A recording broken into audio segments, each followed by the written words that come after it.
자, 먼저 스탠다드 보겠습니다. 킬패트릭 기사인데요. 웬일로 손흥민 선수 한 골밖에 못 넣었는데 손흥민 선수한테 웬일로 8점을 줬어요. 영리한 플레이로 케파 골키퍼에게서 페널티킥을 얻어냈다. 웬일이지? 킬패트릭이? 했더니 역시나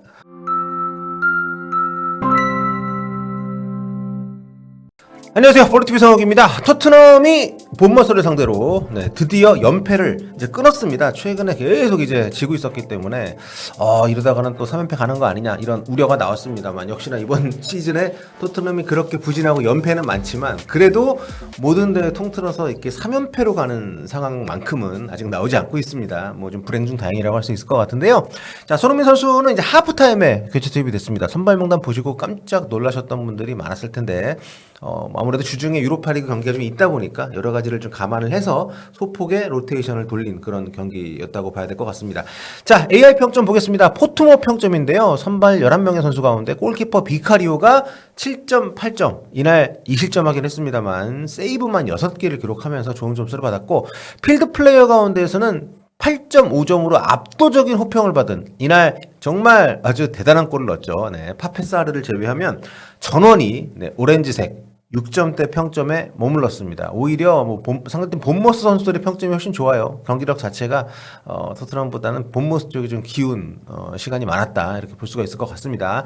교체로 들어온 선수들이 토트넘은 오히려 평점이 좋은데요. 특히 동점골로 온 손흥민 선수가 7.7점 그리고 베리발이 7.8점. 이날 베리발 선수가 굉장히 좀 좋은 점수를 받을 만한 경기를 했고 실질적으로 현지 매체들 역시 좋은 평가를 했습니다. 자, 손흥민 선수의 주요 기록 보겠습니다. 후반에 투입이 돼서 45분 뛰었고요. 추가 시간까지 더하면 50분 넘게 뛰었지만 아무튼 공식적으로 45분 뛰었고 볼터치가 25번. 그 중에 4번이 박스 안쪽에서의 터치였고요. 슈팅이 2번에서 이제 1번의 유슈팅이 있었고 드리블 3번에서 1번 성공시켰고요. 또 리커버리 2번. 패스는 그렇게 많이 하진 않았습니다만 키패스가 1번 포함이 되어 있었습니다. 자, 이날 아무래도 가장 중요한 건 손흥민 선수의 이제 동점골이죠. 페널티킥으로 본인이 성공을 시켰고요. 이게 이제 프리미어리그 통산 127호 골입니다.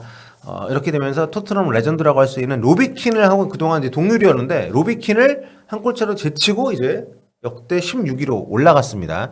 프리미어리그 득점왕 경험이 있는 리즈 유나이티드와 첼시의 레전드죠. 지미 플로이드 하셀바잉크하고 동률이 됐습니다. 이제 다음이 이제 15위가 143골을 넣은 제이미 바디인데요. 바디가 아직 현역이기도 합니다만 이게 16골 차기 때문에 경신하기가 당분간은 쉽지 않아 보입니다. 아무튼 그래도 정말 엄청난 기록이죠, 손흥민 선수. 이 16위라는 게 프리미어리그 역사상, 프리미어리그 역사를 통틀어서 92년부터니까 이게 벌써 33년 전이잖아요. 그 역사를 통틀어도 프리미어리그에서 손흥민 선수보다 골을 많이 넣은 선수가 골랑 15명밖에 안 된다는 겁니다. 15명의 선수만 손흥민보다 골을 더 많이 넣었어. 이거 엄청난 거죠. 토트넘 소식통으로 유명한 폴 오키프도 같은 의미의 포스팅을 이렇게 올렸는데요.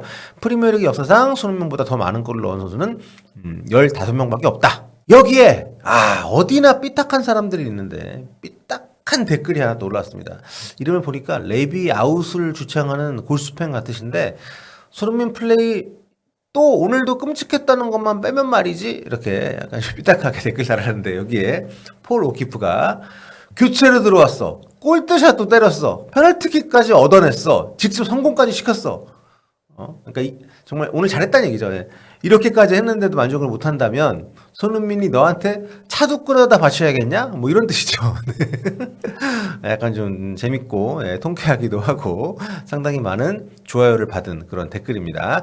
자, 현지 주요 매체 오늘 이제 5개 매체 평점을 가지고 왔는데요. 스탠다드, 스카이 스포츠, 풋볼 런던, 익스프레스 그리고 이제 토트넘 뉴스닷컴인데 이렇게 다양한 매체들 전체적으로 평점이 높진 않습니다. 비카리오 골키퍼가 평균 점수가 7.0이고 나머지 선수들은 뭐 4점대, 뭐 5점대 수두룩하고요. 가장 높은 점수를 받은 것은 교체로 들어온 베리발입니다. 3개 매체에서 8점, 2개 매체 7점 받았고요. 그 다음이 7.2점 받은 손흥민 선수입니다. 8점 2군데, 7점 2군데, 6점 1군데. 그리고 뭐 메디슨도 6.8점, 비카리오 7.0점, 상당히 높은 점수를 받는 선수들은 이 정도고 나머지는 뭐 평점이 최악은 비수마고요. 4.0입니다. 그리고 포로도 4.6, 존슨도 4.6. 점수가 상당히 좋지 않죠? 굉장히 좀 그 점수의 폭이 넓은 그런 경기였다는 거죠. 현지 팬들이 봤을 때 잘한 선수와 그렇지 않은 선수 간의 격차가 좀 큰. 자, 먼저 스탠다드 보겠습니다. 킬패트릭 기자인데요. 웬일로 손흥민 선수 한 골밖에 못 넣었는데 손흥민 선수한테 웬일로 8점을 줬어요. 영리한 플레이로 케파 골키퍼에게서 페널티킥을 얻어냈다. 0대1로 뒤져있던 상황에서 특유의 플레이로 수비수 굴절된 골대샷을 때리면서 거의 동점골을 넣을 뻔하기도 했다. 웬일이지? 킬패트릭이? 했더니 역시나 8점을 우수수 줬습니다. 손흥민을 높게 평가하는 날은 그냥 넘어가지 않죠. 킬패트릭 기자는 여러 명한테 우수수 이렇게 점수를 2대2 경기에서 이렇게 점수를 막 뿌리는 사람이 아닌데 그쵸? 루카스 베리발 8점. 좋은 방향으로 차이를 만들어냈고 0대2로 뒤져있던 상황에서 중거리 슈팅으로 골대를 때려 득점도 할 뻔했다. 제임스 메디슨 8점. 사르 득점에 시발점이 되면서 교체 투입 직후 임팩트를 보여줬고 손흥민이 페널티킥을 얻을 때에도 패스를 넣어줬다. 다음은 굴리에모 비카리오 골키퍼입니다. 8점. 사실 이 경기에서는 비카리오가 정말 중요했어요. 경기 초반에 어이없이 골을 먹을 상황들이 많았었거든요. 그걸 다 막아줬어요. 그 중에 한두 골 먹었으면 경기 망가졌습니다. 토트넘. 경기 시작 4분 만에 3차례나 세이브를 했는데 그 중에 이바니우송과 클라이베르트의 슈팅은 정말 이력적이었다. 자, 크리스티안 로메로에게 5점. 정말 오랜만에 석 달 만에 복귀를 했는데 정말 시급한 경기력이었습니다. 복귀 전 시작 20초 만에 이바니우송에게 잘못 패스를 하면서 보모스에게 골을 헌납할 뻔했다.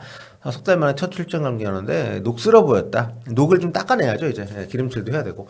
이브 비수마에게 4점. 뻣뻣하고 부주의한 플레이로 위험지역에서 반복적으로 볼 소유를 잃어버렸다. 하프타임에 교체된 게 전혀 놀랍지 않다.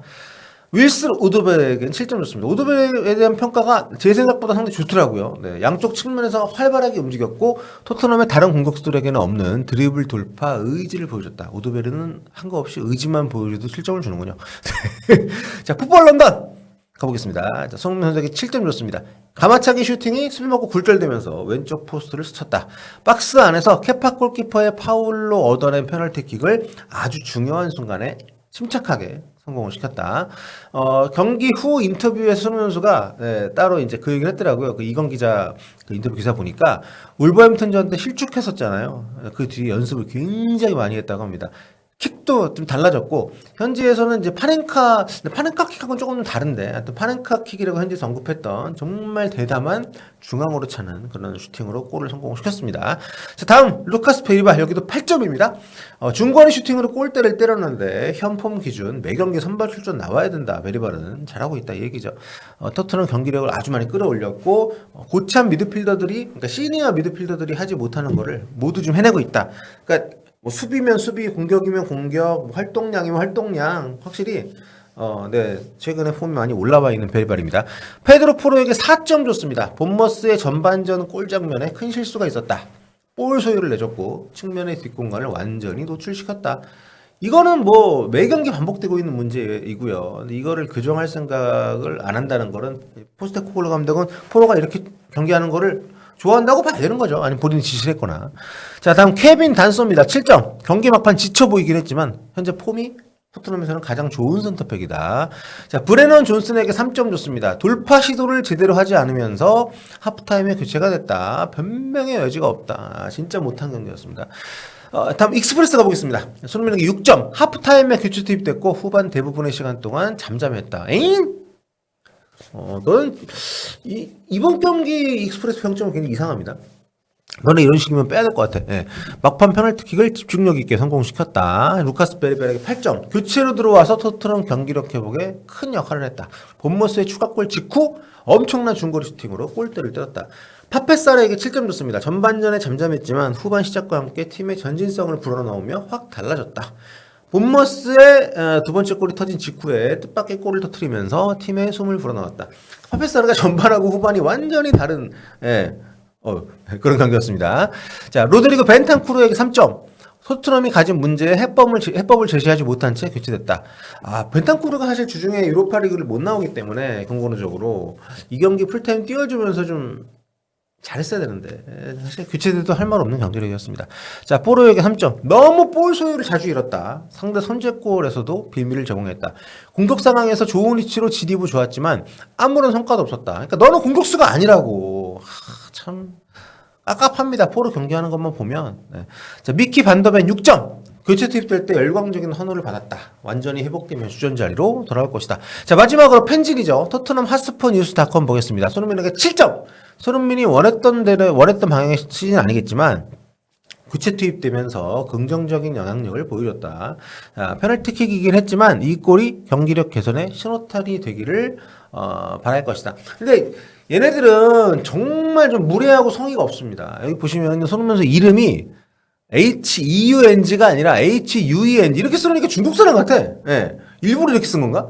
이게 왜냐하면 이게 그 오타가 아닌 게 뒤에 보면 존슨 쪽에 그 언급될 때 손흥민 선수 이름을 또 이 철자를 썼어요. 정말 잘못 알고 있거나 이건 뭐 좀 노린 건가? 뭐 이상한 거죠. 예. 자, 제임스 메디슨에게 5점. 교체 투입된 뒤에 23차례 볼터치가 있었지만 경기에 제대로 녹아들지 못했다. 메디슨의 경기 수준을 감안하면 실망스러운 플레이였다. 자, 마지막으로 브레넌 존슨입니다. 4점. 볼터치 29번만 기록하고 하프타임에 교체 아웃됐다.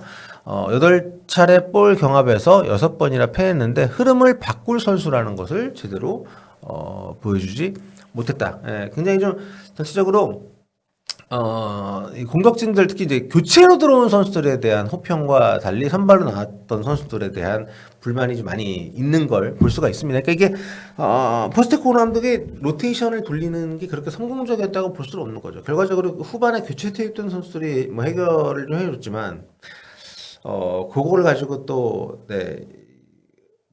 용병술 쪽의 긍정적인 모습을 뭐 할 수도 있겠습니다만 어쨌든 제대로 휴식도 못 주면서 결국에 이렇게 다 불러다가 끄집어 쓰는 상황까지 올 거라면 오히려 전반전 운영을 좀 선제적으로 그렇게 잘 했으면 좋지 않았나라는 생각도 드는데 아무튼 여러 가지로 복잡한 상황에서 토트넘이 승점 1점을 획득한 본머스와의 경기 현지 주요 매체 평점 반응 살펴봤습니다.